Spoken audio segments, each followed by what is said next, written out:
Bonjour à tous d'abord. Il est plus temps de vous souhaiter les vœux, mais bon, allez, je me lance quand même. Meilleurs vœux donc, pour cette année, en espérant qu'on ait un petit peu plus de visibilité, de simplicité dans la vie professionnelle comme personnelle au cours de cette année 2022.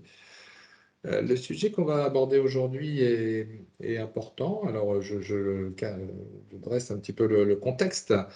La FEVAD organise tous les ans un challenge de start-up du e-commerce qui sont sélectionnés par un jury d'entrepreneurs membres de la FEVAD, des grands noms du e-commerce, Redoute, Vente Privée, je ne sais plus comment a été consulté, comment a été composé le jury, mais au final, voilà, Market Insider a été gratifié à l'occasion de cette cérémonie qui s'est tenue en mars, je raconte en septembre, pardon, décidément, en obtenant la 2e place. Voilà, donc félicitations encore à Market Insider. Et dans le lot de consolation de ce challenge, il y avait effectivement, d'une part, une adhésion à la FEVAD et ensuite l'occasion de présenter leurs services à l'ensemble des membres de notre fédération. Donc bravo encore à Market Insider. Et puis pour ceux qui ont des velléités, n'hésitez pas à envoyer à Claire, qui est sur le call, vos dossiers de candidature pour l'année prochaine, enfin, ou les gens que vous connaissez, que vous côtoyez dans vos entreprises qui sont éligibles à ce trophée pour la prochaine édition. On va peut-être passer, j'ai quelques mots d'introduction sur les chiffres qui sont importants dans le cadre de l'atelier, du thème qu'on va développer aujourd'hui. Si on peut passer la première slide. Voilà l'agenda de notre... Oui, on peut quand même passer quelques secondes sur l'agenda. Moi, je vais vous faire une introduction très rapide. Je ne me suis même pas présenté, je suis Bertrand Pinault, je travaille à la FEVAD, pour ceux qui ne me connaissent pas.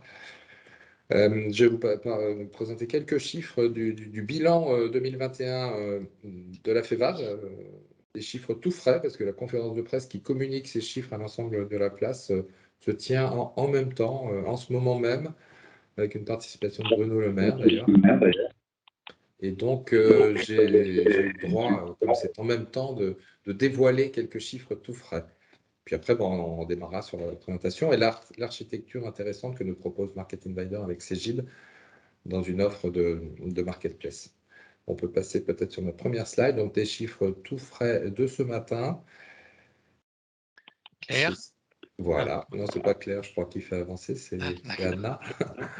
2021, donc une année encore très bonne. Vous savez que la pandémie a profité au e-commerce, près de 130 milliards de volume d'affaires en 2021.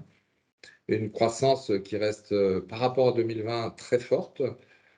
Et encore plus forte si on la compare à 2019, pour ce qui est des produits.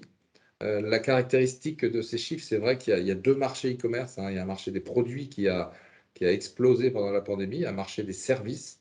On en parlait un petit peu tout à l'heure. Les services, c'est quoi? C'est les voyages, c'est le transport, c'est les vols, c'est l'hôtellerie, c'est tout ce secteur-là qui a été sinistré pendant une bonne partie de l'année 2020 et 2021, mais qui reprend du poil de la bête. Donc, un volume d'affaires 2021 de 130 milliards d'euros, une croissance de 15,1%. Ça représente quand même 2,1 milliards de transactions, ça pèse.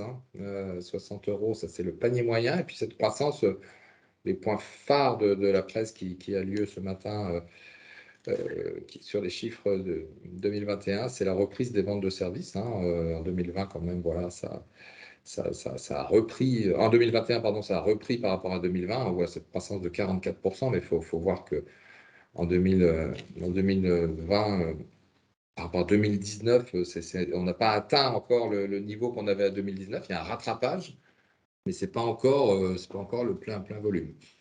Les produits, les habitudes ont été prises, beaucoup de consommateurs continuent à acheter sur Internet, des consommateurs qui déjà acheté, mais il y a des nouveaux clients, des nouvelles populations qui s'est mise à consommer sur Internet et à consommer plus souvent, plus fréquemment, avec une fréquence d'achat plus forte.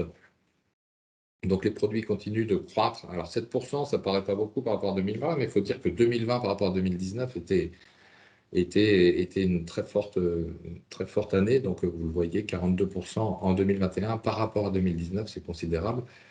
Et puis, tout ça est tiré aussi par le nombre d'acteurs, hein. Beaucoup de retailers traditionnels, c'est d'ailleurs eux qui ont plutôt tiré parti de la croissance du e-commerce, hein. C'est les retailers traditionnels.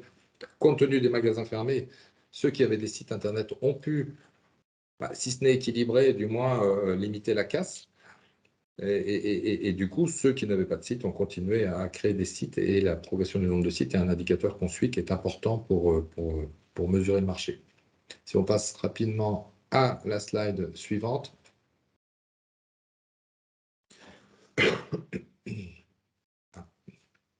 Voilà, donc là, on fait traditionnellement un zoom sur les places de marché. Places de marché qui sont un phénomène important. Il y a 200 000 sites marchands en France. Ils n'ont pas tous beaucoup de visibilité. Et donc, l'intérêt de ces grands acteurs qui ont de l'audience, de la notoriété, c'est d'accueillir depuis maintenant plus d'une dizaine d'années, hein, ce qu'on appelle les places de marché, donc des possibilités de vendre sur les plateformes telles que Cdiscount, Amazon, Fnac et autres, et de plus en plus de façon sectorielle. Donc on voit le poids des places de marché dans le volume d'affaires des sites qui les hébergent, hein. Voilà, le poids moyen, il est 33%, c'est la barre bleue à droite en 2021. Donc 33%, c'est du volume d'affaires réalisé par les places de marché, par les marchands tiers sur les places de marché. La croissance du volume d'affaires, 5%, elle est certes modérée en 2021, mais on voit que, toujours pareil, cet effet décalage avec la pandémie, en 2020, on avait une croissance de 27% sur les places de marché. Donc, les gens ont trouvé des relais de croissance en étant présents sur ces places de marché. Voilà, et donc un impact considérable pour de très nombreux sites. Et l'optimisation de la présence sur les places de marché est vraiment quelque chose d'hyper important pour de très nombreux sites, hein, pour tout simplement toucher la clientèle en France. Et c'est aussi un bon moyen de vendre à l'étranger parce qu'il n'y a pas besoin forcément de déployer des sites à l'étranger. Il suffit simplement d'orchestrer un petit peu sa présence et son catalogue produit pour être présent sur les places de marché françaises et sur les places de marché à l'étranger. Un dernier point, je crois, dans ma presse sur les chiffres. Voilà, c'est le poids du e-commerce dans le commerce de détail, hein. En 2019, il était de 10%. Traditionnellement, on prend un point par an sur le e-commerce prend un point par an sur le commerce de détail. Là, il y a eu une accélération, donc il y a eu 4 points de prix en moins de 2 ans. Donc le e-commerce, c'est un phénomène, vous le savez tous, hein, c'est pas une nouveauté qui devient majeure pour l'ensemble des retailers. Et ça, c'est un point qu'il faut prendre en compte. Les habitudes d'achat sont là. Les gens ont pris des nouveaux comportements et ça va continuer. Voilà. Je vais vous laisser la parole. Donc, nous avons un beau plateau. Je n'ai pas introduit mes intervenants, mais vous allez vous présenter, j'imagine, et je vous laisse la main. Bonne conférence. Merci Bertrand. Merci Bertrand. Eh bien, écoute, peut-être Brice, tu peux commencer à te présenter. Merci à tous d'être présents. On est 4 présentateurs en plus de Bertrand, donc je laisse la parole à, à Brice. Brice, ça va, donc BizDev chez Cegid. Geoffrey. Donc, Geoffrey Anduze, je dirige la BU ERP chez Cegid. Alexis. Bonjour à tous, Alexis Coquilla, je suis le directeur commercial associé de Market Invaders.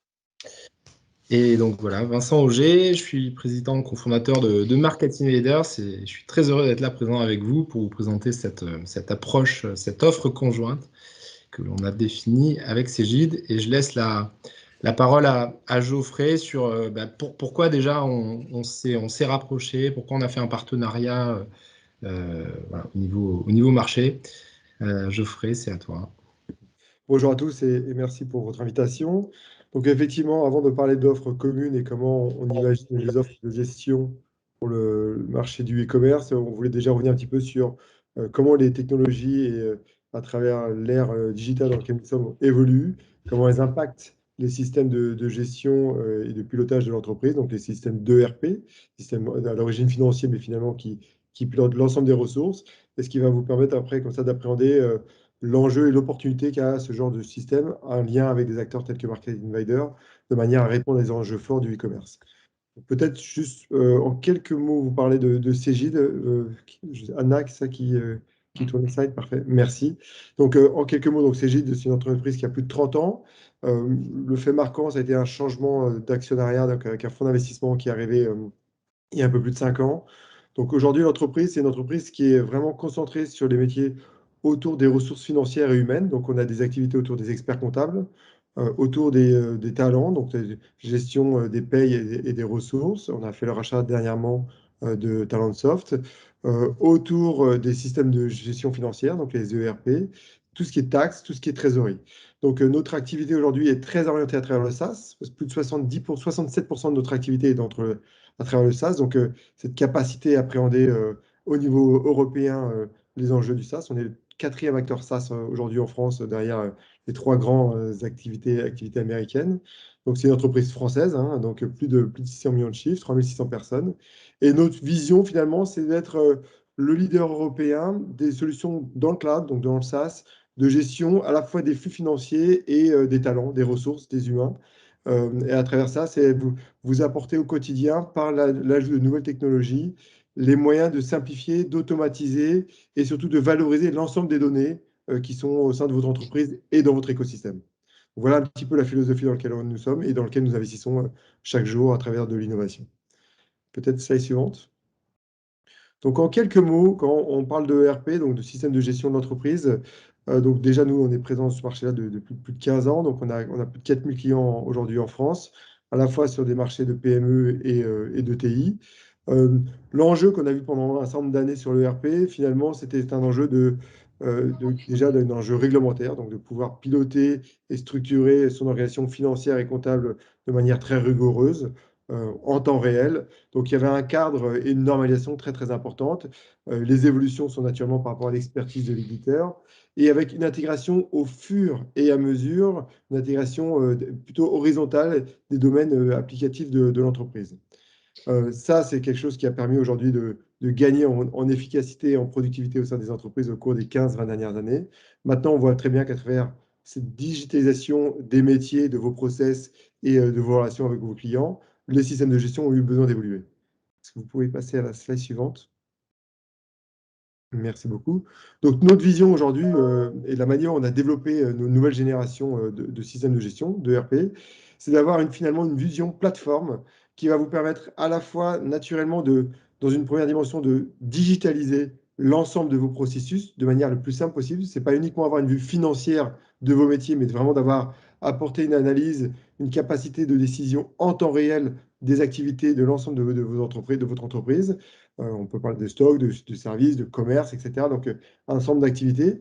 Donc, digitaliser le processus, être capable quelque part de gagner en productivité parce que faire évoluer les interfaces, ce n'est plus un ERP qui est dédié à certains ensembles d'experts, soit pour de la saisie, soit pour de l'analyse. C'est un outil qui permet de connecter l'ensemble des collaborateurs de l'entreprise, mais aussi de vos partenaires, de vos fournisseurs, de vos clients. Donc, c'est avoir une ouverture complète des ressources au sein de vos activités et naturellement de valoriser les data. Donc, un maximum d'ouverture, quelque chose qui est le plus flexible possible de manière à pouvoir s'adapter aux changements en temps réel de vos activités, l'intégration de nouvelles applications, de nouveaux acteurs, de nouvelles places de marché, par exemple, et apporter un maximum de simplicité à la fois dans l'intégration. Souvent, un projet ERP, ça peut être vu comme complexe, lourd et long. Donc, avec les nouvelles technologies, vous le verrez après, c'est cette capacité à intégrer cette simplicité à la fois dans la mise en œuvre, mais aussi dans l'utilisation. Donc, dans l'usage, dans l'application que vous pouvez voir. Merci pour le changement de slide. Donc, c'est l'intégration d'intelligence artificielle, d'ouverture à travers le SaaS, donc d'avoir une approche 100% SaaS, une ouverture vers des API. Donc, les API, c'est des systèmes qui vous permettent de développer ou de connecter à d'autres environnements.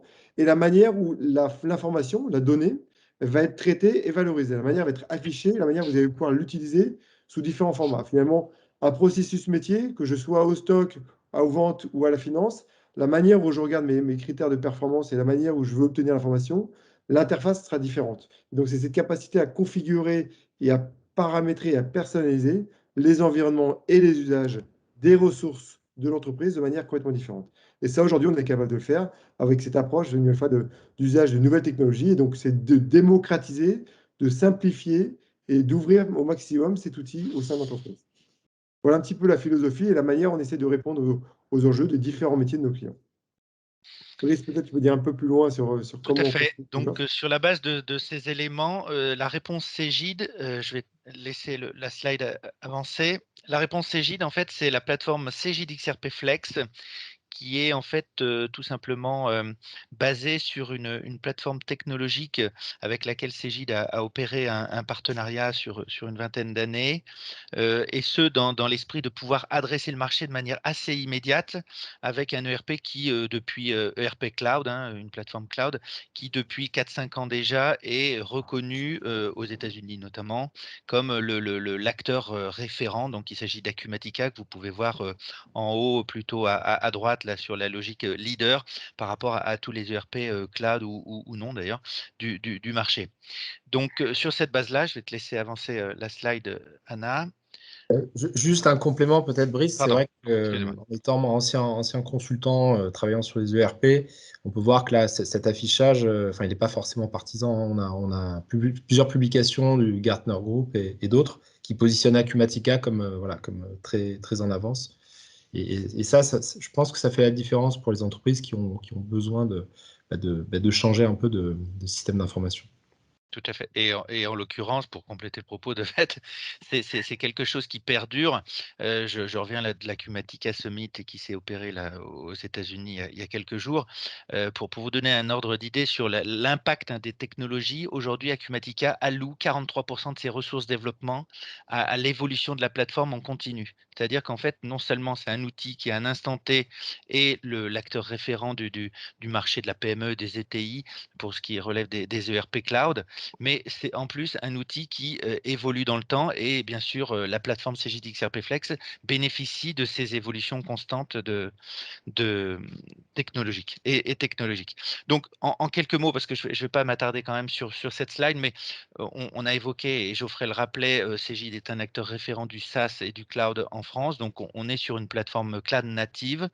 Pour ce qui relève des caractéristiques et en termes de développement, vous pouvez mesurer qu'il s'agit là des outils référents standards du marché. Pour ce qui est des caractéristiques intrinsèques de la plateforme, là encore, je ne vais pas m'attarder sur chacun des onglets, mais je pense qu'au cœur de la promesse, c'est vraiment la notion de workflow et le moteur d'API qu'a évoqué Geoffrey. Moteur de workflow, c'est notamment lorsque vous êtes sur des achats lointains, la possibilité de mettre en place des workflows sur l'ensemble de vos flux et notamment de vos flux d'achat avec les passages en douane, les démarches qualité et autres. Et puis sur la couche haute, on a donc le spectre fonctionnel. Alors, Geoffrey a fait référence à la notion de réglementaire. C'est vrai que Cegid, aujourd'hui, est plutôt un acteur référent pour ce qui relève du réglementaire, du légal en France.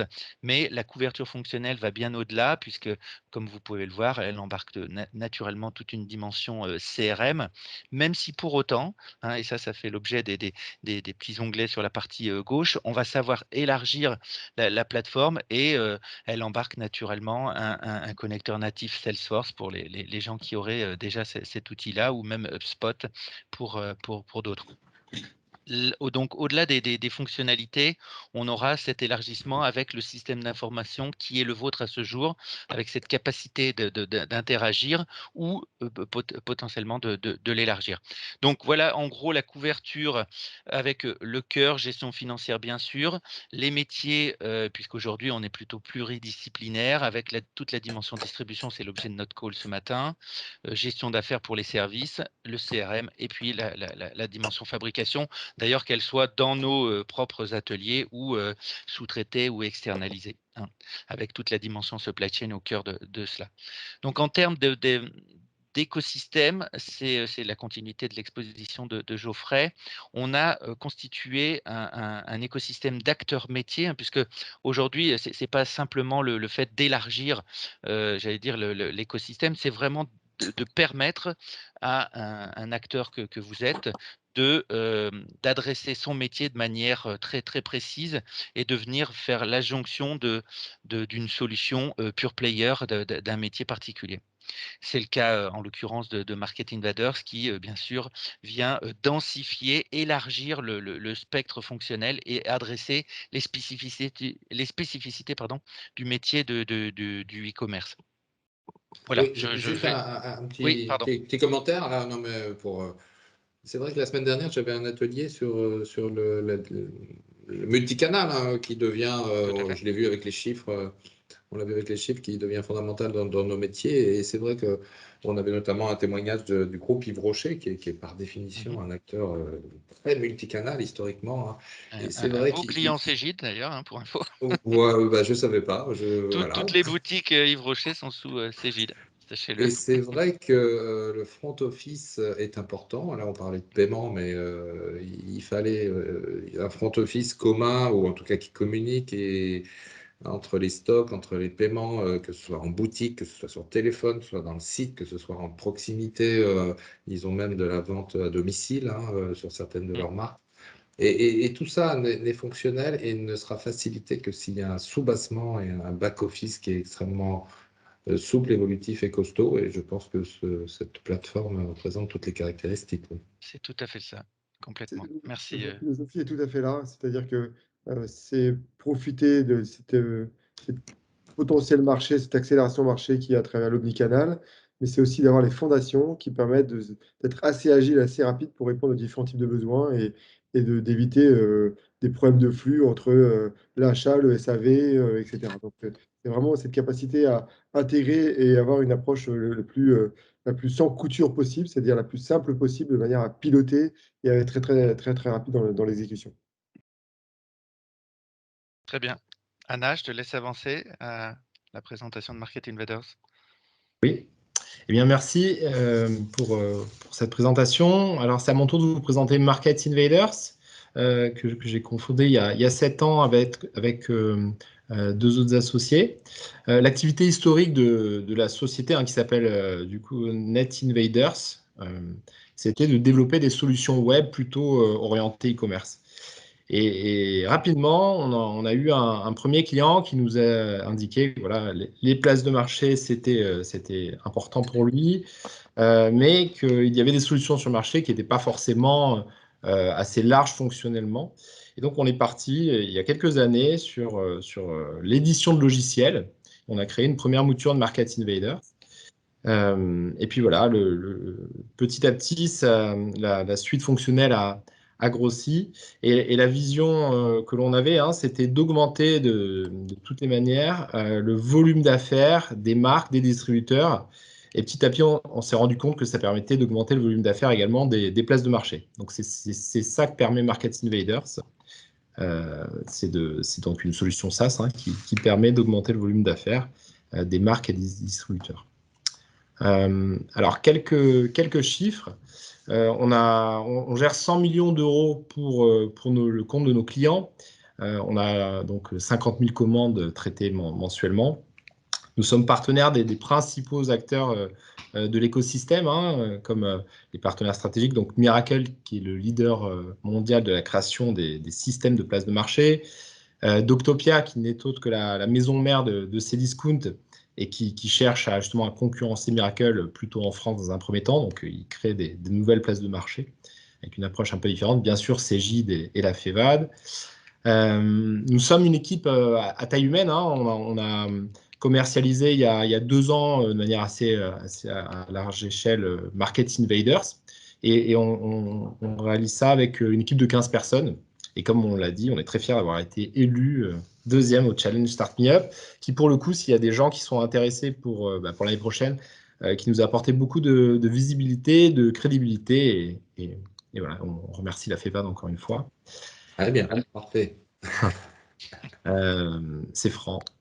Et une solution d'IT, effectivement, vous imaginez bien qu'en travaillant avec les grands acteurs majeurs du e-commerce, compte tenu de la réglementation qui est de plus en plus contraignante pour le bien des consommateurs, on est obligé de respecter les mêmes contraintes. Et donc, voilà, on a mis tout en œuvre pour respecter les meilleures pratiques en matière de cybersécurité et l'infrastructure permet la scalabilité attendue. Je laisse Alors oui, le concept de Market Invader, c'est déjà une solution tout en un. Donc, c'est la promesse, hein, c'est de donner aux entreprises un seul et même outil pour gérer toute leur activité e-commerce, de A à Z, que ce soit sur les places de marché et également, pourquoi pas, sur leur site internet. Donc c'est pour ça on a créé une suite fonctionnelle complète, hein, avec plus de 100 fonctionnalités et 6 modules qui vont vous être présentés par Alexis juste après. Et un point aussi un peu différenciant qui est dans notre ADN, c'est que nous proposons un accompagnement qui est sur mesure. C'est-à-dire qu'on est conscient que vendre sur les places de marché, c'est très rentable, extraordinaire par rapport à ce qui se faisait il y a même 10-15 ans. Vous touchez une audience énorme. Mais pour ça, un outil complet ne suffit pas. Il faut aussi être organisé. Il faut avoir voilà, des données de qualité, il faut savoir répondre en temps et en heure aux clients et expédier rapidement. Et tout ça, ça ne s'improvise pas. Donc, c'est pour ça que nous accompagnons les clients au fur et à mesure. Vous les accompagnez, y compris, c'est Bertrand, dans la dimension arbitrage, parce que c'est vrai que longtemps, on a dit, attention, les places de marché, c'est bien, ça développe le chiffre d'affaires, mais derrière, vous ne créez pas de relation, enfin, vous n'avez pas la relation client, forcément, enfin, ça dépend des places de marché, hein, après. Et donc, il faut arbitrer dans ces gammes de produits sur ce qu'on met sur la place de marché, ce qu'on garde en propre sur le site, comment on passe de la place de marché, on invite les gens qui achètent de la place de marché à venir finalement sur le site, etc. C'est ce type d'accompagnement plus marketing aussi que vous faites, pas seulement technique, ou pas? Exactement. Ah oui, tout à En fait. fait, C'est juste. Ouais, vas-y, Alexis, vas-y. non, non, exactement, pardon, oui, rebonjour à tous. Oui, c'est exactement ça, c'est de s'appuyer, sur une suite fonctionnelle qui permette à n'importe quel e-commerçant, avec une seule interface, d'adresser tous les canaux de distribution, sur lesquels, les produits ont un potentiel de vente. Et ça suffit pas, il faut aussi un accompagnement. C'est un vrai métier d'adresser les canaux marketplace et donc on propose, toute une série d'accompagnements sur mesure pour qualifier les catalogues produits, pour adresser les canaux sur lesquels les catégories de produits que les marques ou distributeurs veuillent vendre sont les plus adaptées. Et ensuite, on a toute une série de mesures d'accompagnement, de suivi dans la relation au fil de l'eau pour proposer de nouveaux canaux, pour proposer des améliorations sur le contenu des annonces, pour faire en sorte que l'ensemble des clients qu'on accompagne exploitent au mieux le potentiel de vente de leurs produits en ligne. Très bien, merci. À toi, Alexis. Oui, c'est moi. Donc là, je vous propose de passer un petit peu de temps pour vous détailler la suite fonctionnelle de Market Invaders. Pour vous dire donc que, comme vous l'a déjà expliqué Vincent, l'idée, c'est de pouvoir mettre à disposition un outil complet qui vous permette de piloter toute votre activité e-commerce. Donc la solution va venir s'intégrer au plus près de votre organisation, de votre système d'information. On va être en capacité de se connecter, à votre ERP, de préférence, donc vous l'avez compris, il s'agit d'XRP Flex. On va vous expliquer après, les avantages de cette solution tout en un.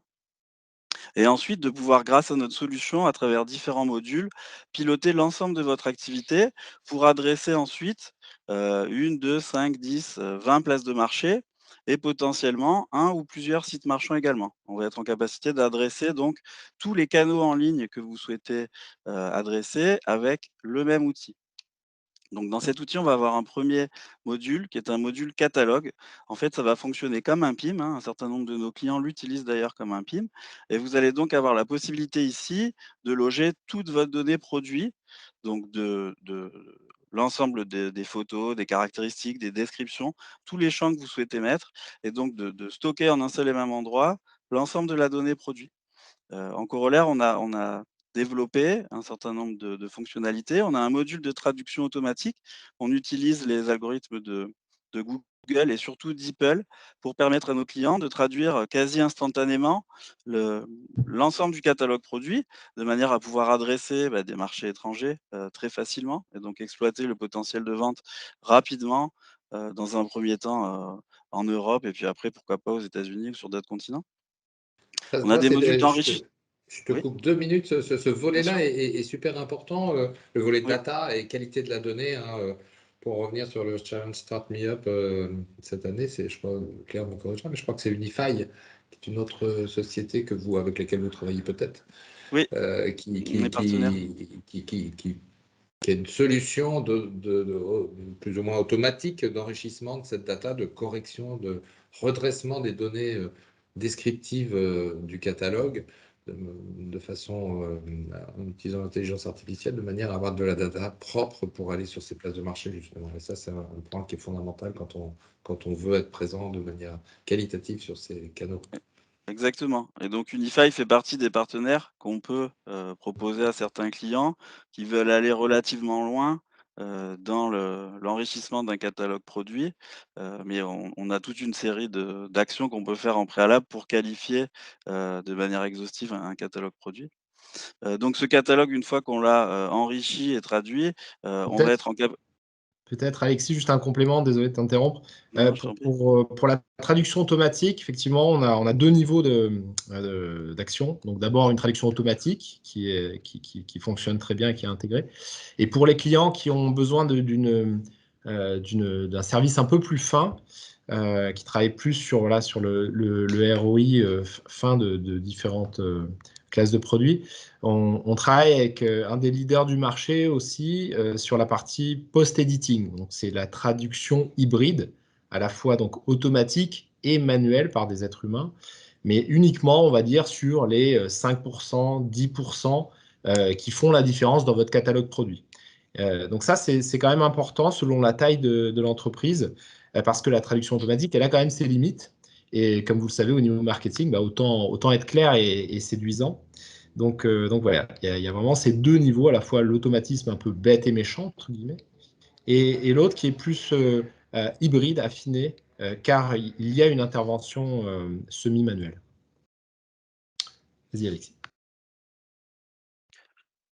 OK, donc vous l'avez compris, donc on va proposer, dans la solution et puis après au-delà, hein, vous l'avez compris, on est expert en développement des ventes en ligne, donc on va être, en mesure de faire beaucoup de développement sur mesure et d'approche sur mesure en fonction des besoins clients. Et donc une fois que ce catalogue, est qualifié, on va être en capacité, bien sûr, de le publier sur différents canaux. Donc c'est ce qu'on appelle de l'agrégation de flux.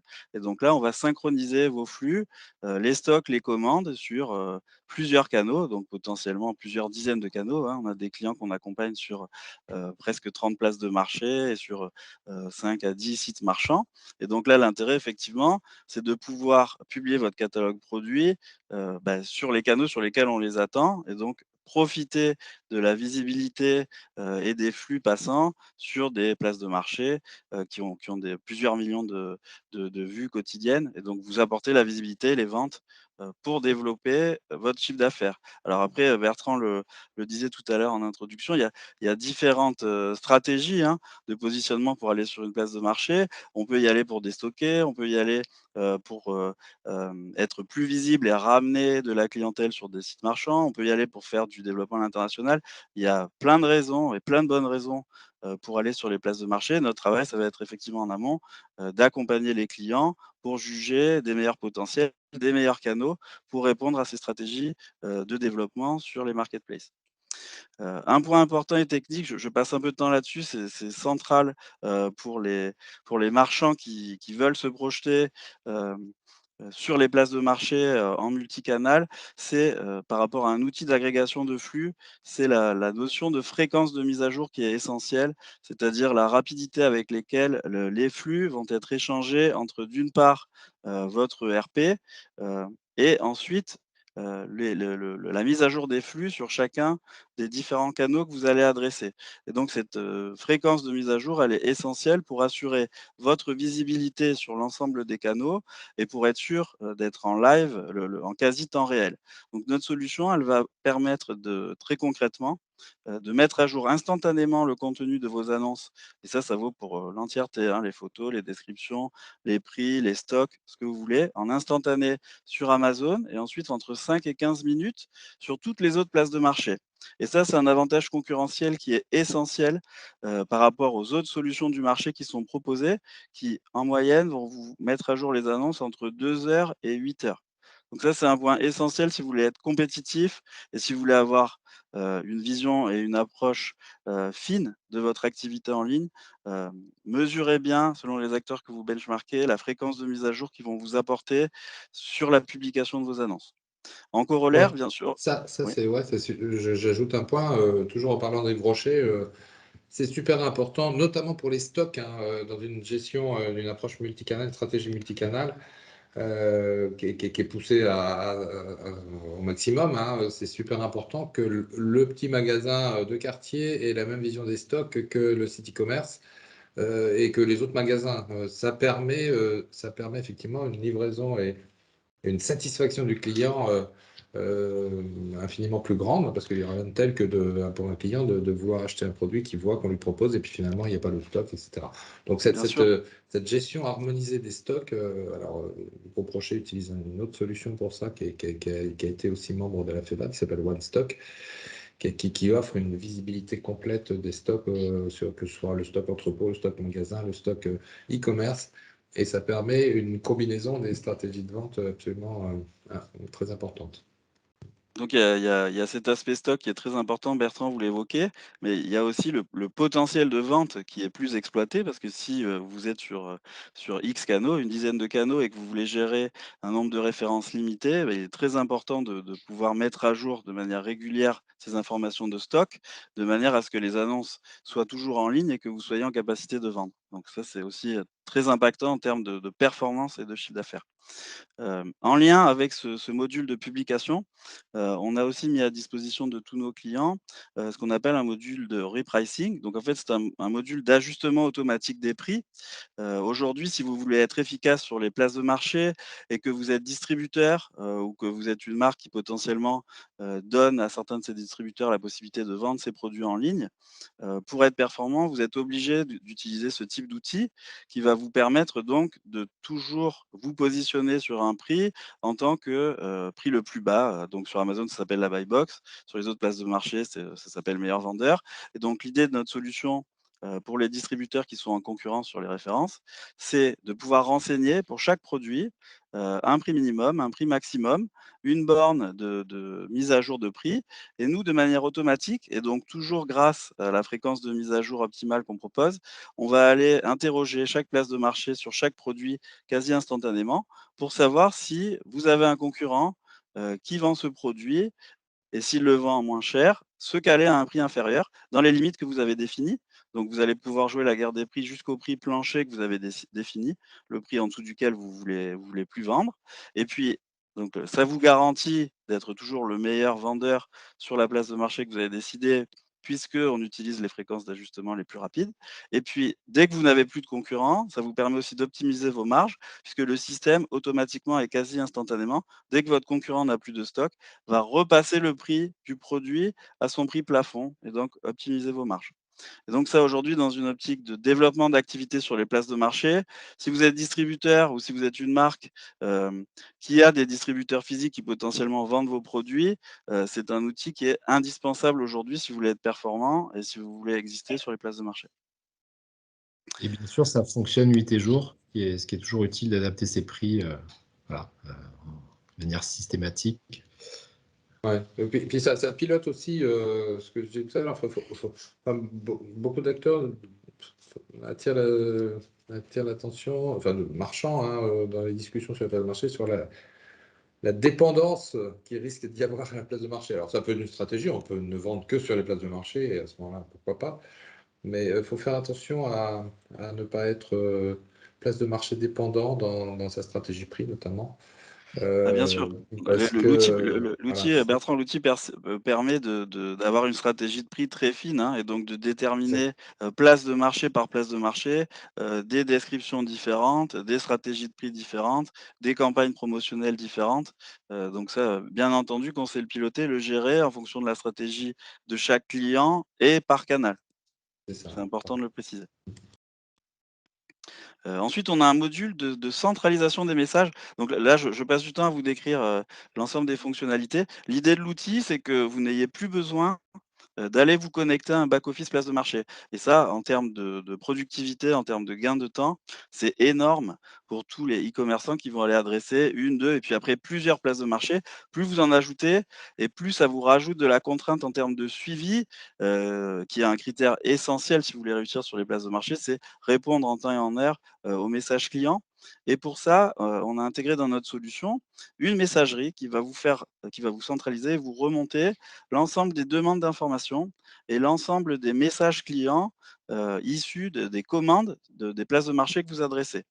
Et donc ça va vous permettre d'historiser les échanges. Vous avez un lien avec les commandes. On a des possibilités de messages préenregistrés pour gagner du temps sur les réponses. Et ça, c'est un vrai plus en termes de productivité et de gain de temps pour les clients qui utilisent notre solution. Et en dernier lieu, on a un module de logistique, de gestion de commandes. Et donc, nativement dans l'outil, on va pouvoir proposer à tous les e-commerçants de générer la facturation, de générer les bons de préparation de commande, de générer les étiquettes de transport. Et ensuite, en fonction de l'organisation du client, qu'il ait une logistique intégrée ou qu'il ait effectivement une logistique qui soit externalisée, on va se connecter en API à différents transporteurs ou logisticiens. Aujourd'hui, on en a déjà plus d'une trentaine, les principaux européens qu'on a connectés à notre solution, de manière à automatiser l'échange de flux relatif aux commandes. Et donc, par la suite, bien sûr, ce qui est important par rapport à l'activité marketplace, récupérer les numéros de tracking, les numéros de suivi, pour automatiser la redescente de ces informations à chacune des marketplaces. Tout ça pour que l'acheteur final puisse être informé de l'état d'avancement de sa commande.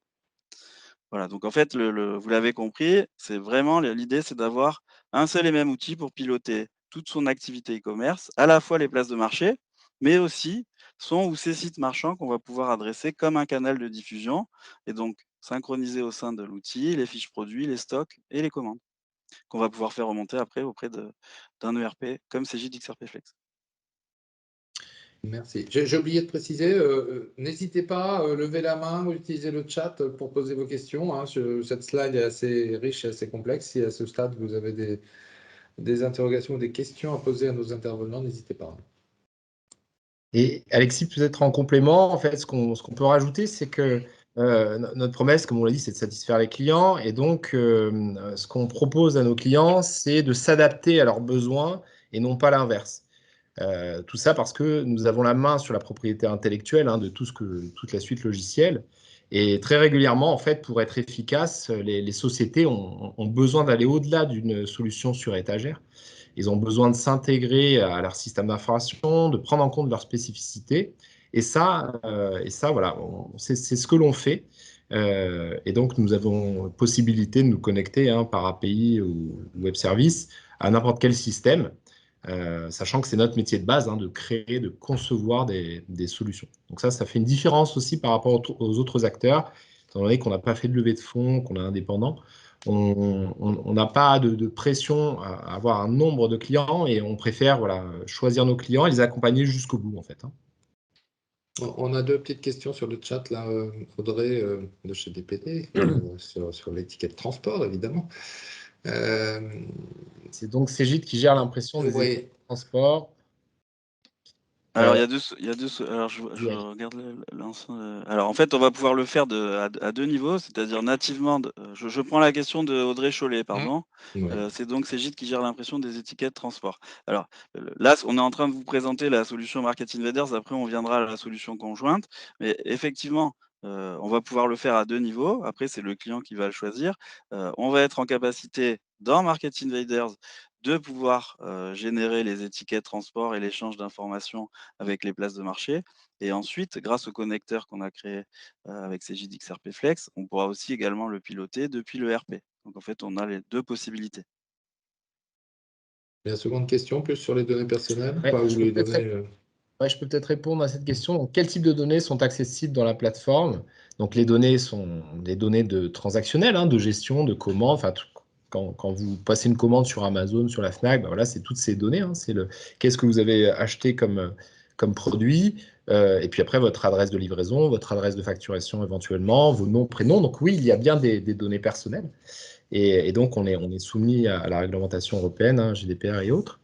Donc ça, on a mis en place toutes les sécurités, comme je vous le disais, parce qu'on est audité par les plus grands, pour anonymiser ces données à partir d'un certain délai de traitement, les données personnelles. Et voilà, et pour le reste, lorsqu'elles ne sont pas anonymisées, ce sont les données qui sont de toute manière collectées par la place de marché qui nous sont transférées, d'accord, pour la bonne gestion, on va dire, de la commande. Il y avait peut-être un besoin sous-jacent, Jeanne, si vous voulez préciser, n'hésitez pas, parce que forcément, oui, il y a de la data et de la donnée. Hein, donc, en tout cas, volontiers, si vous voulez qu'on en reparle même après, c'est un peu mon dada aussi. Donc, voilà. Ok. Et Alexis, oui, Merci, c'était effectivement juste pour identifier bien les responsabilités de chacun. D'accord. Oui, discutons-en, mais effectivement, ça a fait l'objet de pas mal de discussions avec nos partenaires, hein, les leaders mondiaux, parce que, comme vous le savez, ils ont un risque, des pénalités financières. Si un partenaire comme nous ne fait pas bien son travail, il y a une co-responsabilité. Donc voilà, effectivement, parlons-en avec grand plaisir. Vous êtes co-responsable ou sous-traitant? En fait, on n'est pas responsable de traitement. Vous êtes sous-traitant, non, pour la place de marché? Non plus. En fait, si vous voulez, on gère les données, on n'est pas responsable de traitement. Donc voilà quoi. En fait, mais malgré tout, il y a une responsabilité qui peut être engagée s'il y a une défaillance, en tout cas, de notre part. Là, c'est une question juridique, Jeanne, et Oui. particulièrement. Mais on peut en discuter des heures. Après, je suis pas sûr que ça intéresse tout le monde, mais en tout cas, volontiers, Audrey, Jeanne, pardon, excusez-moi, pour en rediscuter. Je switch. Et puis, il y a quelqu'un qui a levé la main, qu'on peut également écouter. C'était, je sais pas. Alexis. Bonjour messieurs, merci de me laisser la parole. Là, j'ai une petite question sur la facturation, parce que nous, aujourd'hui, on a un ERP, on n'est pas capable de gérer sur les marketplaces les différentes facturations, où en fait, j'ai le sentiment que certaines marketplaces vont faire la facturation auprès du client final, et nous, on doit éditer une facture mensuelle à la marketplace, déduite des commissions de la marketplace. Donc, c'est une usine à gaz qui est complète. Et donc, en termes de comptabilité, c'est assez complexe. Est-ce que votre outil s'adapte à ce genre de problématique? Alors, oui, tout à fait. On pourra le réaborder après quand on évoque effectivement la solution conjointe. L'idée, c'est que, Market Invaders vous permette de générer la facturation auprès de vos vendeurs tiers, et ensuite, lors de l'intégration de votre ERP Cegid XRP Flex, vous calez avec, votre intégrateur, des solutions de rapprochement avec les règlements, ponctuels que vous allez obtenir des différentes places de marché, parce qu'effectivement toutes gèrent l'encaissement pour le compte de leurs vendeurs tiers, et ensuite font des règlements périodiques avec des Bimensuel, généralement? ça dépend des places de marché. Donc vous en avez, ça dépend des places de marché, de la taille des marchands. Donc il y a pas, effectivement, c'est un vrai sujet à traiter, qu'on sait adresser au moment de l'intégration avec le RP sur la partie facturation.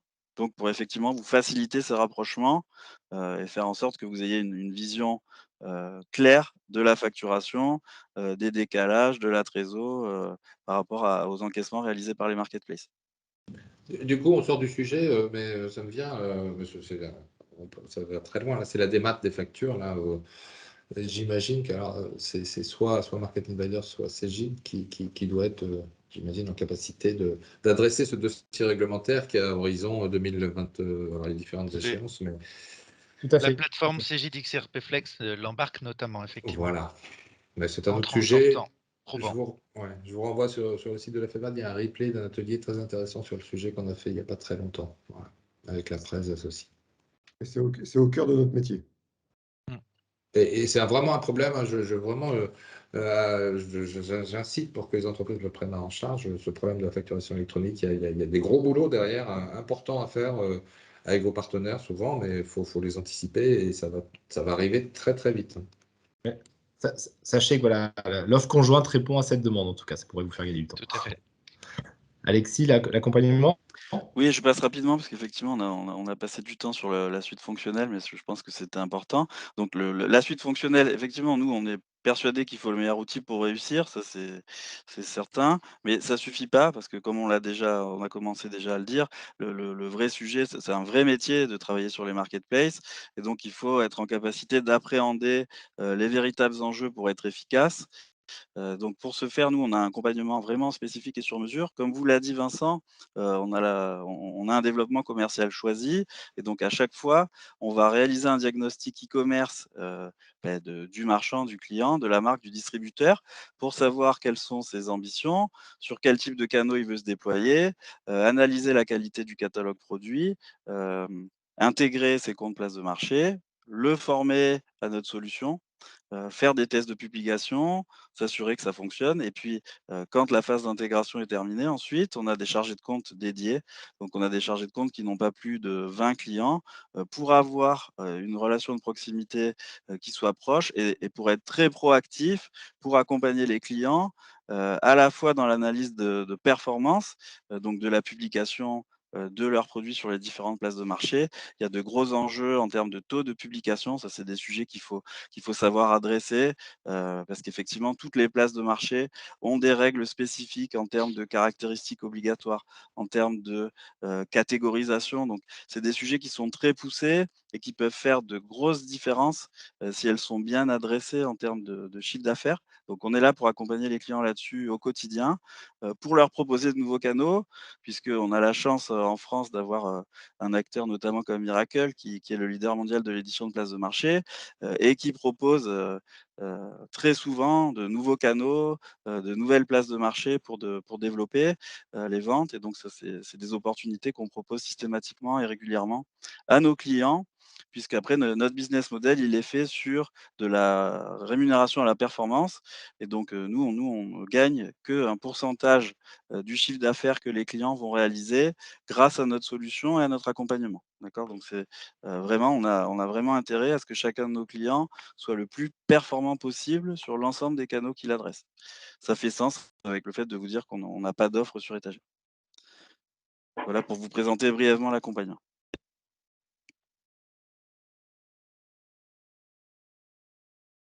Donc l'offre conjointe, puisque c'est aussi l'objet de cette matinée, je vais l'introduire par ce que l'on perçoit nous comme étant les enjeux, hein, des sociétés d'e-commerce que vous êtes. Alors je vais laisser, voilà. Donc je pense qu'il y a un premier enjeu, on l'a déjà évoqué là ce matin, c'est l'exposition de ses produits, hein, de son catalogue. Ça, c'est quand même au cœur de l'enjeu et notamment dans la situation que l'on a pu connaître où, pour les distributeurs plus classiques, il a fallu, trouver d'autres alternatives, les exposer, différemment. Il y a le souhait de pouvoir, on parlait des enjeux de la démat, mais c'est vraiment au cœur de la promesse digitale. Il y a une volonté des acteurs du e-commerce de disposer de solutions, simples, ergonomiques et au-delà, c'est d'avoir une expérience client qui soit simplifiée, immédiate. Digitaliser donc ça je ne veux pas me répéter. Heu, donc les différents canaux de distribution. Assurer la qualité du catalogue, ça c'est vraiment, au cœur également, c'est l'intégrité de la data et là avec la mécanique, mais au-delà le connecteur métier qui s'opère entre CJDXRP Flex et Market Invaders, en fait, il y a une unicité de la donnée qui permet cette intégrité et cette qualité du catalogue exposé. Le ra Là-dessus, Brice, peut-être un complément. Enfin, moi, pour Oui, l'avoir pardon. vécu en tant que consultant pendant des années, c'est pas une mince affaire, hein. Ah mais c'est clair, c'est clair. Là, l'objectif, c'est d'éviter de faire des exports, des imports, mettre en place des interfaces. Là, tout est natif, hein, entre nos deux solutions. Donc, vous n'avez pas à passer du temps à essayer de réconcilier vos données. Complètement. Et ça, pour ceux qui connaissent le sujet, pour le coup, c'est très important en termes de productivité, En quoi. termes de cohérence, en termes C'est clair. d'image donnée, hein, puisque quand effectivement il y a des dysfonctionnements, ça peut donner des choses un peu surprenantes et qui mettent pas forcément en valeur le catalogue. Donc là, non, non, c'est effectivement au cœur. Un des souhaits aussi, on le voit et ça pas seulement depuis le début du confinement, enfin du premier confinement, c'est vraiment le temps alloué au projet. Il y a une volonté de mettre en place les projets de manière beaucoup plus immédiate, hein, des fonctions, et c'est vraiment les modalités à la fois de Marketing Letters, on l'a peut-être pas suffisamment rappelé là, mais c'est des choses qui se font, de manière très rapide, hein, même si la démarche est très qualité. La chose se fait très rapidement. C'est également ce que l'on l'on voit pour la mise en place de notre ERP Cegid XRP Flex, c'est des temps qui sont raccourcis par rapport au délai et aux mises en place qu'on pouvait connaître avant avec des ERP plus classiques. La conformité du réglementaire, mais ça je crois qu'on l'a rappelé, Cegid c'est un des référents du réglementaire et du légal et fiscal en France. Donc quand on parlait de réconciliation de la chaîne de valeur, eh bien en fait vous avez un back-end finance qui vous assure ce caractère réglementaire. Et puis un investissement financier, ben, on est sur des business models similaires avec Market Invaders. On a perdu la phrase. Ouais. Donc, on est sur des business models, je vais meubler. On est sur des business models similaires entre Market Invaders et Cegid, à savoir qu'on opère non plus sur des notions d'utilisateurs nous concernant. On libère l'usage complètement et en fait, on est sur du transactionnel, c'est-à-dire qu'on va, notamment pour les acteurs du e-commerce, opérer une tarification au chiffre d'affaires et c'est le cas également pour Market Invaders, ce qui permet en fait d'accompagner la croissance de l'entreprise et de libérer l'usage, puisqu'on est sur un usage complètement libre, que l'on soit, Geoffrey évoquait tout à l'heure les stocks, le marketing, la finance. Lorsqu'on active les services de la plateforme Cegid XRP Flex, on a accès à l'ensemble des fonctions et pour l'ensemble des acteurs de l'entreprise et même au-delà, hein, puisqu'on élargit au travers d'un portail client et autres, l'accès à l'écosystème. Voilà, je vais décidément, les presse s'en vont et reviennent. Non, c'était bien, là, on était bien. Là, je sais pas. J'assiste sur 2 points. Ouais. Enfin, oui, il y a plus. Vous m'entendiez, Bertrand? Oui, très bien. Ouais. Très bien. D'accord, ok. Donc c'est juste les enjeux sont très clairement identifiés. C'est vrai que, et moi je les vois, et nous on les voit à la FEVAD sur la plupart des grands dossiers qu'on traite. Hein. Bon, j'insiste sur le réglementaire, qui est quand même un sujet effectivement très, très FEVAD. On le voit dans le paiement, on le voit dans les lois AGEC, on le voit dans la démat des factures, on le voit dans tout un tas de sujets, la logistique. Bien sûr, enfin, il y a plein de sujets réglementaires. Et d'avoir une solution qui permet de gérer le réglementaire de façon. Petit écho, là. Qui coupe son micro. D'avoir une solution qui permet de gérer la conformité réglementaire, c'est vraiment fondamental. Puis tout le reste aussi est fondamental, la data, l'agilité, voilà. Donc, et la souplesse de vérification. Je vous laisse la parole. Très bien. Eh bien, je laisse justement Alexis exposer les avantages de l'offre conjointe. Je vais prendre la main. Donc là, comme vous l'avez compris, hein, l'offre conjointe, elle a été conçue pour répondre à tous ces enjeux. Bien sûr, la digitalisation des processus, plutôt en amont côté ERP. Hein. Donc, c'est un peu le point clé d'un ERP, c'est de profiter de toute l'expérience, toutes les bonnes pratiques des plus grandes entreprises qui ont été mises en œuvre dans l'ERP, pour que vous puissiez gagner en temps, gagner en efficacité sur le processus de vente, d'achat, etc., les processus métiers. Le développement des ventes en ligne, vous l'avez compris, avec notre solution, vous avez un seul outil pour toucher 3, 5, 15 canaux. En synthèse, que vous ayez 2 canaux ou 20, ça ne change rien à votre organisation. Voilà pourquoi vous gagnez en productivité, tant sur la partie place de marché, Alexis l'a bien présenté tout à l'heure avec les différents modules, mais également sur la partie processus métier et de gestion au niveau de l'ERP et synchronisation entre les deux. L'accélération de la transformation digitale, donc c'est un terme un petit peu à la mode depuis quelques années, mais c'est une vraie réalité, on s'en est rendu compte avec notamment la crise sanitaire. Là, dans les faits, je crois qu'avec Cegid, dans nos premiers projets, on a réussi à aller, je crois, le plus court qu'on ait fait, c'est 3-4 mois, je crois, pour mettre en œuvre la solution conjointe. Et pour des gens qui ont un peu l'habitude de gérer des projets de système d'information, que ce soit sur le pan ERP, le pan place de marché, ou voire les deux, c'est quand même assez rapide. La simplification des processus métiers, ça revient un petit peu, c'est lié à la digitalisation et à l'automatisation. Sans oublier qu'un ERP, ça permet quand même d'être au carré au niveau comptabilité et reporting. Donc là, pour le coup, c'est très opérationnel. Vous pouvez très rapidement voir si les ventes fonctionnent, si la saisonnalité est bonne par rapport à vos habitudes, vu que tout est centralisé. Scaler en toute sécurité. Donc, scaler, ça veut dire croître de manière exponentielle si possible. en toute sécurité, parce que effectivement, c'est automatisé et les solutions, bien qu'elles soient cloud, sont hébergées en France et sont régulièrement auditées. Donc ça, c'est pas rien par rapport au monde actuel. Hein. On voit que c'est un des vrais sujets.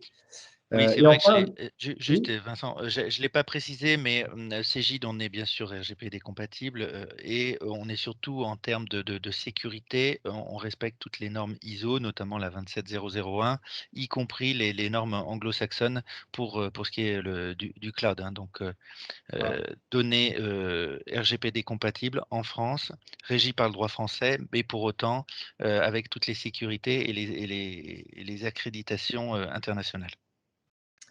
Et enfin, le dernier point dont on parle souvent, c'est que si vous avez besoin de tester des marchés à l'export, il y a 10-15 ans, il vous fallait créer une filiale, ouvrir un magasin ou créer des accords de distribution avec des distributeurs locaux.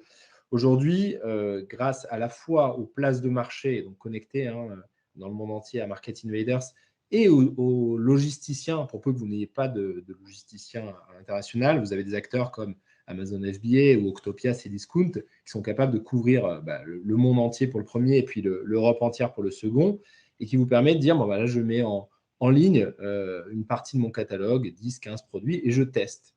Et ça, voilà, ça fait quand même la différence par rapport à avant. Alexis, je crois que tu voulais compléter.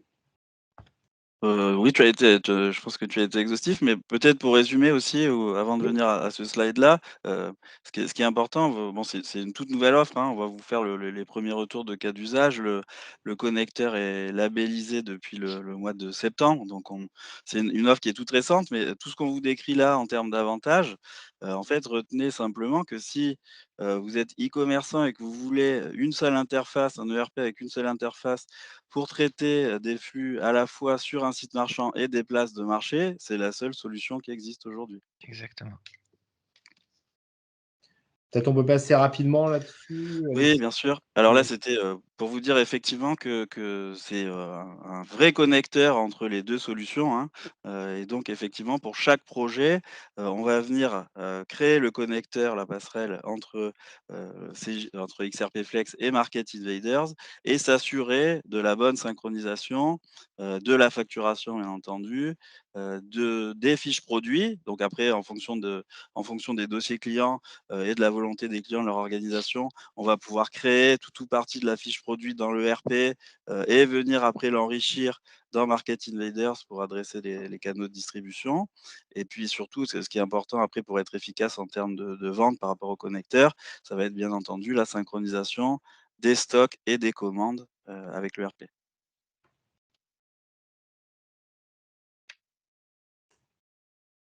Donc là, on va vous présenter des premiers retours d'expérience, des cas d'usage, un premier conjoint et puis d'autres sur les différentes solutions. N'hésitez pas à intervenir, hein, encore une fois. Voilà.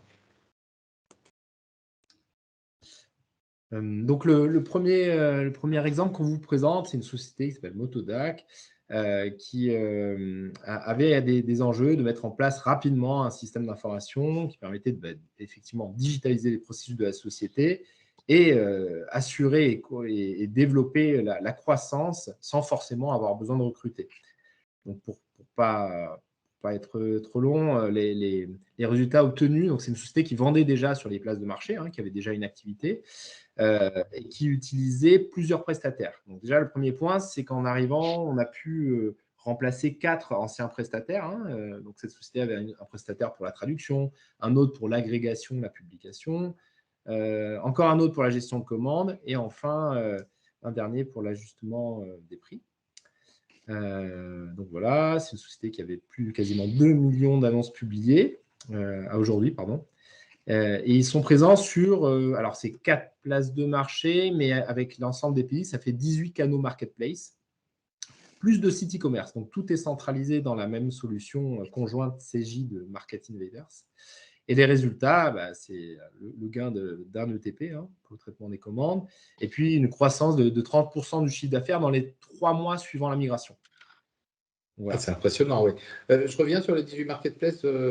Ça veut dire qu'il y a chaque pays représente un canal, hein, c'est ça? Oui, voilà. Si vous voulez, chez ce c'est client, on a du Amazon, eBay, Cdiscount, de la Fnac, je crois.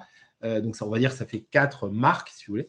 Et après, comme eBay et Amazon sont présents dans énormément de pays, chaque canal est un pays différent. Donc, avec les traductions associées, etc. Enfin, tout ce dont on a parlé tout à l'heure. Donc, ça augmente la complexité, mais par contre, ça augmente aussi la rentabilité. Ouais, juste pour compléter, en termes de volume de vente, là, ce qu'on essayait de vous dire, c'est qu'effectivement, il y avait un vrai enjeu, technique. Là, je pense que vous le comprenez, compte tenu de la taille du catalogue, hein, parce que, c'est quand même très rare d'avoir des marchands qui arrivent à publier sur autant de canaux un si grand nombre d'annonces et de pouvoir, synchroniser en temps réel, hein, ce qu'on vous a décrit tout à l'heure, les fiches produits, les stocks, les commandes, dans le RP sur un si grand nombre d'annonces, hein, et donc, ça, c'était quand même un gros enjeu et c'est ce qui a fait effectivement qui a assuré le fort développement des ventes du client parce que ça, il était incapable de le faire avant d'avoir notre solution conjointe, hein. Il plafonnait à 200 000 annonces publiées. Donc on a vraiment techniquement apporté là, un coup de booster pour développer ses ventes. Ouais, c'est À vraiment la fois un coup de la booster immédiat et à la fois une structuration de son SI qui lui permet justement d'absorber cette croissance forte. Ah bah, ils sont 4 pour gérer 10 millions d'euros de chiffre d'affaires sur les marketplaces. ah ouais, quand même. Non, mais c'est l'impact, c'est la scalabilité, hein, c'est ça qui est, c'est la capacité à monter en charge très vite et très fort avec des moyens, les mêmes moyens, quoi. C'est vraiment C'est important à ça. prendre en compte dans nos Exactement. univers. Et C'est le donc point. là, ce qu'on vous décrit, effectivement, c'est sur une période très courte, hein. Donc, voilà, on a été en capacité d'être live à la fois sur le RP et migrer toutes les solutions là, les 4 anciens prestataires sur Market Invaders, sur une période de 4 mois. Après, bien entendu, hein, ça nécessite d'être quand même organisé, sérieux, méthodique. Enfin, comme on l'a dit, hein, l'outil ne fait pas tout. Et Ah, c'est pas magique, ouais. ouais, voilà. Même si le discours là est magique, derrière, il y a besoin quand même d'être organisé et de s'organiser en tout cas différemment si vous n'avez pas l'habitude de vendre sur les places de marché. Un autre cas ici qui est spécifique, donc là, ce n'est pas un client qui utilise Cegid, mais on a trouvé utile de vous le présenter. C'est une société voilà, qui vend sur 24 marketplaces Ils n'utilisent actuellement en pas Europe. encore Cegid. Pas encore, tout à fait. 24 marketplaces et 4 sites e-commerce. Et pour le coup, en fait, effectivement, Brice, hein, vu qu'ils ont une croissance importante, pour le coup, c'est un vrai sujet. Donc, Non, mais c'est pour ça que je l'évoque. ouais, bien sûr. Donc voilà, une croissance à 2 chiffres depuis 7 ans qu'on les accompagne, je crois, ou 6 ans, je ne sais plus exactement. Ça n'arrête pas de progresser. Bien sûr, ils sont talentueux, mais dans les faits, voilà, c'est le meilleur exemple de je m'adapte aux besoins du client pour qu'il puisse atteindre cette progression-là. Ils sont passés de 400 000 euros à 10 millions d'euros en quelques années et en recrutant, pareil, 4-5 personnes. Donc, C'est quoi, Asus? Ça fait quoi, ça? Accessoires Asus, pardon, excusez-moi. C'est le revendeur officiel des accessoires de la marque Asus d'ordinateur, de téléphone D'accord. portable, Ouais. en France, en Europe, et qui se développe maintenant aux États-Unis également. Ils ont eu une telle progression voilà, qu'ils ont pu se D'accord. développer ailleurs. C'est une Là, société. pour compléter, ça illustre parfaitement en fait le développement des marchands sur les places de marché. Donc, nous, typiquement, les clients qu'on accompagne, ils commencent, c'est des clients majoritairement, des marchands majoritairement français, qui commencent à tester les marchés, les places de marché les principales en France, qui élargissent grâce à Amazon, à eBay, à d'autres, sur du pan-européen, avec les accompagnements qu'on a, les facilités qu'on peut donner au niveau logistique, et qui ensuite, en troisième lieu, vont tester les marchés nord-américains ou sud-américains, pour développer leurs ventes et ça, c'en est un parfait exemple puisqu'on gère pour eux, plusieurs sites marchands en France et aux États-Unis et qu'on publie sur 24 places de marché en France, en Europe, et quelques-unes aux États-Unis également. Donc là, je vais vous décliner rapidement un retour d'expérience sur un dossier, là, Cegid XRP Flex, qui est lui aussi en contact cette fois avec Market Invaders pour densifier cette dimension multicanal et marketplace. C'est une entreprise qui, dans la logique d'une transmission, puisqu'en fait c'est une société qui existe depuis plus de 400 ans et qui est transmise de père en fils. Là, donc, il y a l'arrivée de la nouvelle génération. Il y a eu la volonté de se doter d'un SI qui serait en capacité d'absorber les 10 prochaines années, en quelque sorte, hein. Ils étaient sur un développement AS400 depuis quelques années déjà, enfin, je pense depuis une vingtaine d'années. Et juste pour vous donner un ordre d'idée, donc bon, c'est le distributeur exclusif de Victorinox en France, mais il gère un peu plus de 150 marques, il y a plus de 9000 références articles et 3500 clients. Donc ça va à la fois de la boutique dans Dijon, puisque c'est une entreprise bourguignonne, et enfin bourguignonne en Haute-Saône, mais aux portes de la Bourgogne, pardon. Et avec une distribution plutôt classique, avec des corners chez Galeries Lafayette ou autre, du e-commerce. Alors, c'est une entreprise qui, il y a encore à peine 3 ans, faisait 0 € sur les places de marché et aujourd'hui doit faire à peu près 4-5 millions d'euros sur Amazon. C'est une entreprise qui, avec un peu moins de 30 personnes, fait plus de 25 millions d'euros de chiffre d'affaires. Donc là, l'objectif, c'était un peu comme l'a rappelé tout à l'heure Vincent et Alexis, l'ont rappelé Vincent et Alexis, de mettre en place assez rapidement un ERP qui soit en capacité d'appréhender non seulement l'ensemble des flux de l'entreprise et au moins dans une phase initiale de pérenniser tous les pas plugins, mais toutes les solutions qui pouvaient y avoir connexes. Donc il y a un gros WMS de type Cardex, mais enfin qui est un logiciel avec un logiciel interne, puisqu'en fait, non seulement on permet, j'allais dire, d'adresser l'ensemble des flux de l'entreprise, mais on permet aussi de sécuriser l'offre de service qu'elle délivre auprès de ses clients finaux, puisqu'en fait, toute commande passée avant 11 heures est libérée dans la journée avec une livraison J+1. Donc, c'était juste pour vous illustrer, là, au travers d'une entreprise enfin modeste, une trentaine de personnes, 25 millions d'euros de chiffre d'affaires, avec une palette d'interfaces. Donc, il y a de la BI, puisque des gens qui bossaient déjà avec Report One et qui ont souhaité, enfin, le contrôleur de gestion a souhaité conserver tout son reporting. Donc, eh bien, en fait, lui, ça a été transparent pour lui, puisque Report One, enfin My Report One est sur la marketplace Cegid. Puis en fait, la connexion s'est opérée assez naturellement. Et puis la mise en place des connecteurs par ailleurs avec le DI Transport, le WMS et autres. Voilà. Alors, on est sur un peu moins de 200 références. Bon, ça fait un peu moins de 2 ans qu'on a libéré la plateforme Cegid XRP Flex.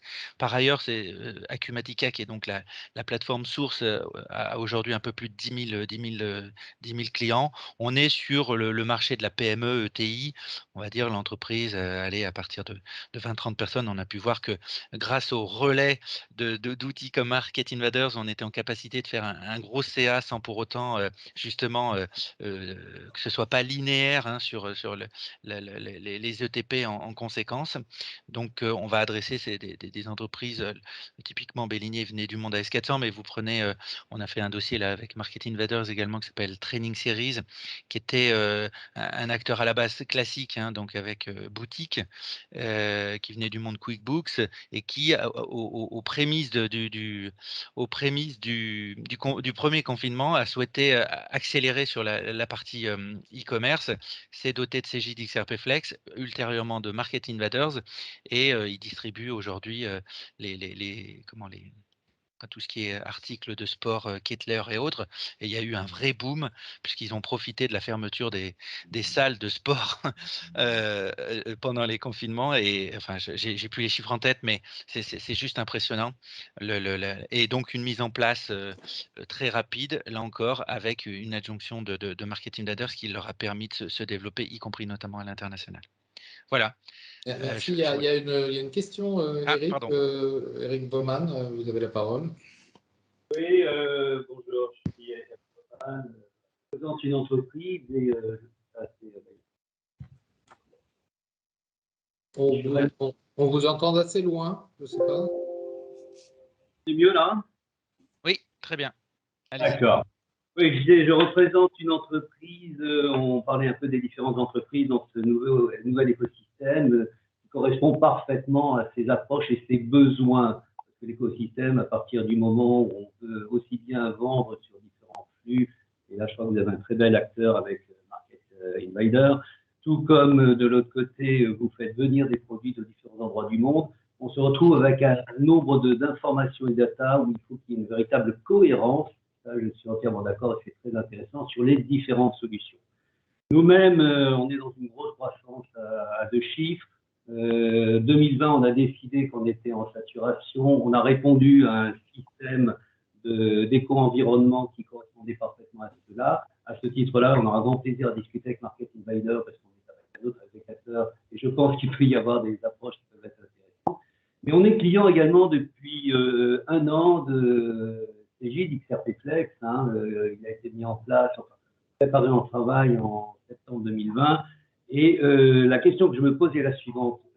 Aujourd'hui, on a un gros souci. Alors, je n'attaque pas CJ, loin de là.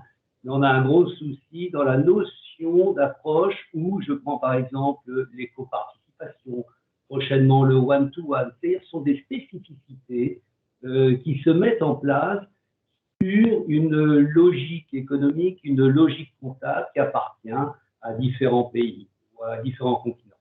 Là, Matica, et c'est pour ça que mon webmaster de l'époque avait choisi cette approche-là, est très performant, extrêmement intéressant. Sauf que quand on est arrivé dans cette spécificité, à aujourd'hui, pour vous donner un ordre d'idée, septembre 2020, décembre 2021, l'XRP Flex n'est toujours pas en route. On est avec près de... Parce que c'est important, et ça a une somme. Oracle, Sage et autres, vous avez tous des sommes assez importantes. Vous êtes un peu moins cher d'ailleurs, et c'est ça qui est avec le CJ, avec toute cette cohérence. Et ce qui n'empêche que 40 000 € et le système qui n'est pas mis en route parce qu'il bloque sur des approches comme là, par exemple, l'éco-participation, amène à des difficultés terribles parce qu'on se retrouve avec des spécificités qui ne sont pas bien gérées de par une solution qui est peut-être développée ailleurs.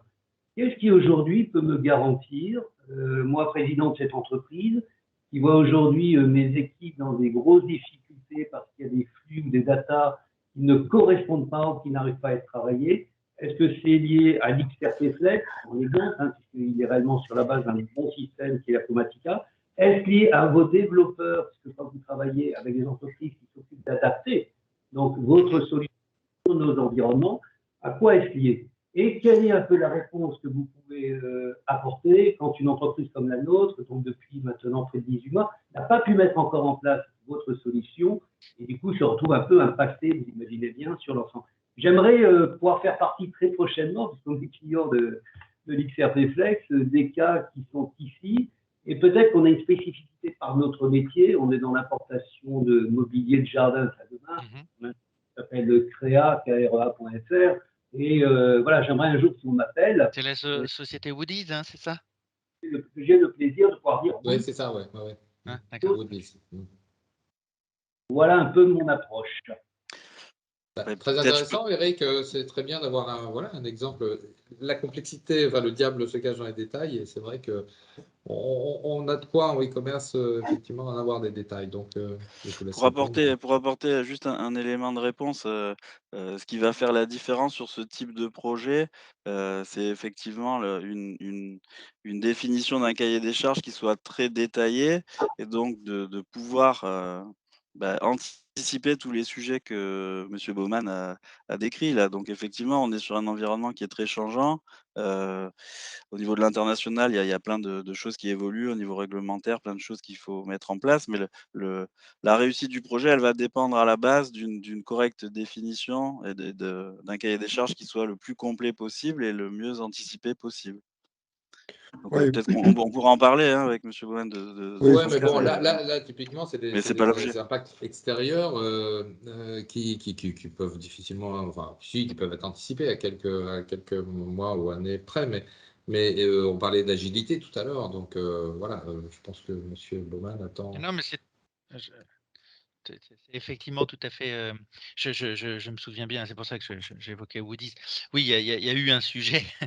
Et donc, bah, pour être très transparent, j'étais persuadé que le sujet était derrière nous, là, celui de l'éco-participation, lorsqu'on a libéré le fonctionnel en septembre 2020, c'est ça? Donc, je vous reviendrai, Monsieur Baumann, pour que, Oui. effectivement, lors d'une prochaine call ou d'une prochaine intervention, on puisse, y compris citer Woody's parmi les belles intégrations. Donc, je vous reviendrai avec Oui, Geoffrey sur. ce que je propose, c'est que il y a un sujet particulier avec M. Baumann, et effectivement, qu'on prenne le point. Je n'ai pas connaissance de la situation, M. Baumann, mais on prend le point côté Cégide et on va revenir très très rapidement vers vous. Je Après, vous en remercie. l'éco-participation, ça concerne tout le monde, hein. C'est pas que M. Baumann, hein, Oui, j'imagine. Hein. Non, bien sûr, bien sûr. c'est pour ça que le sujet est libéré chez nous, il existe. Donc, mais je veux essayer de comprendre pourquoi aujourd'hui il y a cette contrainte chez Woody's. Et donc, c'est pour ça que le cas particulier, on va le traiter. Mais par contre, on n'a pas de sujet autour de l'éco-participation. C'est pour ça que Je m'en fais à l'éco parce que je crois vraiment, quand on a mis en place cet écosystème, et on est aussi assez intéressé par Market Invader, hein, qui correspond. On est Miracle, on est également Magento, on a une 13 marketplaces qui sont sur notre système. J'achète en dollars, j'achète en euros. Donc on est dans un système qui a été mis en place avec beaucoup de réflexion, et vous apportez la réponse. Et il y a eu des points de blocage aujourd'hui qui fait que toute la solution ne marche pas. Et un grain de sable dans une solution globale qui ne marche pas, c'est X milliers d'euros de perdus. Donc, je souhaite avec vous trouver les bonnes positions parce qu'il y a eu beaucoup de réflexions. On n'a pas réussi à le mettre en place. Et j'aimerais vraiment, un jour qu'on me pose des questions sur créa.fr, pouvoir dire oui, on a maintenant trouvé la solution pour poursuivre cette grosse progression que l'on a à 2 chiffres. Donc, c'est avec grand plaisir, en tout cas, sur le Shabbat, où, Ce sera le cas. de pouvoir discuter de cela, ce serait vraiment un grand plaisir. En tout cas, merci de ce témoignage. Je vous en prie. Je vous en prie. Bon, bah voilà, merci. Effectivement, côté Marketing Leaders, on est prêt pour discuter avec vous si besoin. Je crois qu'on arrive à l'issue des planches, comme on dit, que l'on avait préparées. Eh ben, on est pile poil. Je ne sais pas s'il y a d'autres questions dans l'assistance. N'hésitez pas, il nous reste encore quelques minutes. Quelques minutes, ouais, on est pile poil dans le timing. C'était très riche, très intéressant. Je pense qu'il y a matière à beaucoup de réflexion chez nos adhérents. Après en Market Invader, moi j'avais un peu une question sur parce que bon, les places de marché, c'est pas nouveau. Il y avait tout un tas de connecteurs. Hein. Moi, je me souviens, je suis un peu ancien à la FEVAD. Hein. Il y a des natives, les Shopping Flux. D'ailleurs, Shopping Flux s'appelle plus comme ça. Enfin, j'imagine que votre solution est déjà nativement plus récente, donc technologiquement peut-être plus à jour. Mais qu'est-ce qui la différencie de ces acteurs-là? Je peux peut-être répondre.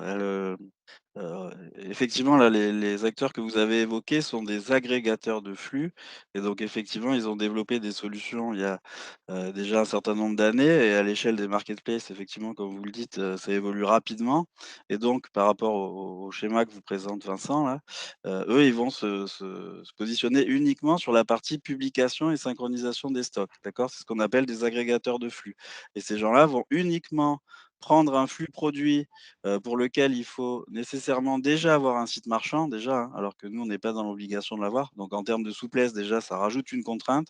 C'est-à-dire, pour travailler avec ces gens, il faut avoir un site marchand, connecter leur solution à ce site marchand, puis ils intègrent la donnée produit, puis ils vont la publier sur plusieurs places de marché. Et là, ils vont faire ce qu'on appelle de l'agrégation, synchroniser les stocks, les commandes. Et la différence qu'on va avoir avec eux, outre le fait que, comme vous le voyez, on propose une suite fonctionnelle qui est beaucoup plus large, ça va être sur ce que j'ai insisté tout à l'heure, sur la partie technique et sur la fréquence de mise à jour.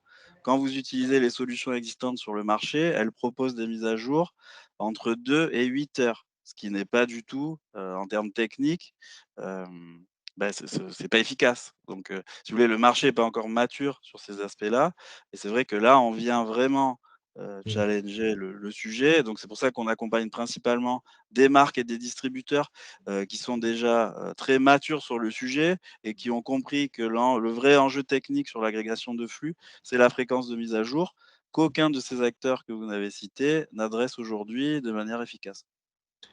Ok, c'est très clair. Et d'ailleurs, oui, ça n'a peut-être pas été assez insisté, on n'a peut-être pas assez insisté là-dessus. Vos solutions, enfin, cette solution globale s'adresse éventuellement à des industriels qui n'ont pas de site e-commerce. Hein, vous pouvez très bien, Bien Complètement. sûr, effectivement, c'est vrai avoir qu'on a insisté sur des Mmh. exemples de distributeurs pour dire qu'effectivement, on pouvait aller vite sans investir nécessairement, mais on accompagne des marques qui ont pris du retard dans leur transformation digitale et qui veulent tester le potentiel de développement de leurs produits sur les places de marché sans nécessairement avoir besoin d'avoir un site marchand. Et donc, on est en capacité de faire des tests sur différents canaux pour des boîtes qui sont en B2B, hein, même que sur du B2B, parce qu'aujourd'hui, il y a beaucoup de places de marché qui se développent sur le B2B. ouais, Donc, effectivement, on s'adresse à n'importe quelle entreprise qui vend des produits.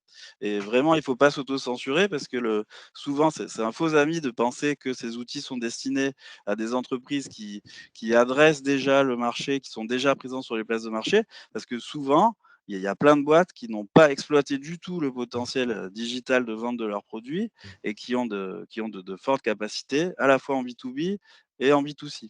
Et donc, ouais, nous, on a la capacité effectivement d'accompagner avec site marchand, sans site marchand, en B2B, en B2C, pour plein de raisons différentes, le potentiel de vente sur les places de marché. ouais, c'est la question, c'était le B2B, c'est la question que je voulais poser. Effectivement, il y a un gros potentiel sur le B2B. Donc là, les solutions fonctionnent bien évidemment pour ces acteurs-là aussi, avec peut-être des spécificités. Je ne sais pas si Oui, bien sûr, avec des fonctionnalités spécifiques qui permettent de gérer des lots de commandes, enfin toutes les spécificités liées aux commandes B2B, quoi, hein, bien sûr. Ouais. Et pour les places de marché, effectivement, B2B, ben, on a du Amazon Business, qui est la version de B2B d'Amazon. Cdiscount, la même chose, Fnac également, mais il y a aussi des acteurs comme Metro, par exemple, qui sont présents en tant que place de marché, ou même le groupe Accor, qui permet, via une place de marché, à tous ces hôtels de faire ses achats via ce site, si vous voulez, via cette place de marché. Et puis souvent, on nous pose la question, mais quel type de produit vous pouvez vendre on peut vendre sur la place de marché. À l'heure d'aujourd'hui, les places de marché sont de plus en plus larges, elles ont le vent en poupe, confèrent la croissance de Miracle. Donc aujourd'hui, on a des clients qui vendent à la fois effectivement des accessoires plutôt technologiques, donc ça c'est le sujet un peu historique, mais également des sommiers, des matelas, des mobiliers de jardin, des articles de sport par exemple sur Decathlon dans différents pays, et puis des affaires des produits de bricolage ou même des bijoux. Voilà, c'est pour vous dire que tout ou presque se vend sur les places de Ouais, marché. il y a toutes les catégories de produits qui se vendent et puis là, il y a une forte ouverture sur, toute la partie GMS. Ça, c'est peut-être important d'en toucher un mot là-dessus. Donc pour tous ceux qui sont, qui potentiellement travaillent avec des GMS sur la partie, traditionnelle, l'ensemble des places de marché suite au plan de développement de Walmart, Carrefour a suivi et donc toutes les enseignes GMS créent leur marketplace, et étendent les catégories à l'ensemble des produits qu'ils peuvent vendre dans leurs magasins petit à petit. Donc ça effectivement, c'est un nouveau grand pan de développement pour, un grand nombre de commerçants, de e-commerçants. Très bien. Je vous ai mis dans le chat un lien vers un événement qu'on organise prochainement en partenariat avec Next Content, qui est sur les innovations B2B. Hein. Donc, vous aurez Miracle, vous aurez tout un tas de gens qui vont venir témoigner à l'occasion de cette manifestation qui se tient le 7 avril. Voilà, il y a un petit peu de temps encore pour s'inscrire. Pas directement la FEVAD qui organise, mais on est partenaire. Je vous laisse conclure peut-être. Vous avez quelques exemples de... Oui, alors on vous a mis des copies d'écran pour que vous sachiez quand même, parce qu'on a beaucoup parlé, mais à quoi ressemble Market Invaders. Donc, voilà, ce type de dashboard là, qui permet de voir en un clin d'œil votre chiffre d'affaires sur différents canaux. Hein. Vous avez également votre top 5, 10, 15 des ventes, des KPI en haut qui permettent de voir le nombre de commandes, le panier moyen, etc. Et puis, voilà, un point important dont Alexis a parlé, c'est le taux de publication. Ça, c'est une autre différence par rapport aux autres acteurs qui sont spécialisés sur la partie publication. C'est que nous, on reste transparent et on indique aux clients leur taux de publication pour qu'ils sachent qu'ils ont capacité ou pas à progresser. Et ça, c'est pas... Qu'est-ce que c'est le taux de publication? J'ai pas bien C'est compris. le fait Alors de ça, se dire, j'ai un catalogue produit de 500 articles. Combien de ces articles, quelle est la part de ces articles qui est réellement publiée sur, par exemple, ici à gauche, Cdiscount, Alors là, D'accord. j'en ai 67%. Je me dis, tiens, il y a un manque à gagner.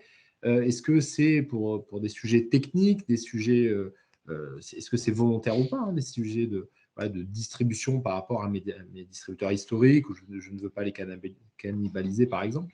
Mais en tout cas, voilà, ça permet d'être transparent, de se dire, bon, c'est normal, j'ai 67%, mais je le souhaite. Ou alors, non, je dois atteindre les 98 ou 99%. D'accord. Et pour ceux qui utilisent des solutions concurrentes, la différence sur les taux de publication là, c'est qu'on s'est, «embêté» entre guillemets à traduire tous les messages d'erreur, de l'ensemble des places de marché liées aux publications.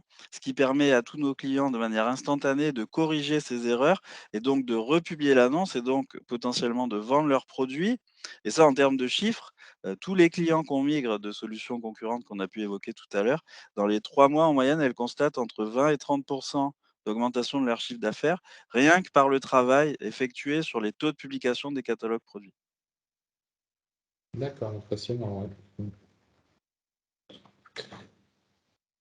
Très bien, bah, écoutez, on dépasse très légèrement le temps. Je ne sais pas s'il y a des questions à nos interlocuteurs, à notre panel. Sinon, il me reste à les remercier, vous remercier On va tous. peut-être pouvoir passer la slide de telle sorte que vous ayez voilà, nos Oui, Oui, adresses voilà, voilà. email n'hésitez pas à nous contacter. pour faciliter les échanges a posteriori, sachant que par ailleurs, je reviendrai vers M. Baumann. Très bien, bah, écoutez, merci à tous, à tous les quatre. Merci à vous. S'il n'y a Merci pas à vous. d'opposition, Merci beaucoup. le replay sera publié sur le site de FEVAD et on enverra un petit mail à l'ensemble parce que là, tout le monde ne s'est pas connecté. Donc, il y a peut-être des gens qui le verront en différé, on va dire. Oui, S'il n'y a pas de bon, problème non plus, je mettrai la présentation à disposition des gens qui se sont inscrits et vous retrouverez tout ça sur le site de la FEVAD. Voilà. Et si vous voulez retrouver les Merci chiffres de la Bertrand, FEVAD du merci à la jour, FEVAD et merci à vous. les chiffres plus complets de ce jour, ils doivent être déjà publiés sur le site de la FEVAD pour avoir un bilan plus complet de l'année 2021. Voilà. Merci à tous et à très bientôt. Au merci, revoir. Merci beaucoup. Merci, au revoir. Merci. Au revoir.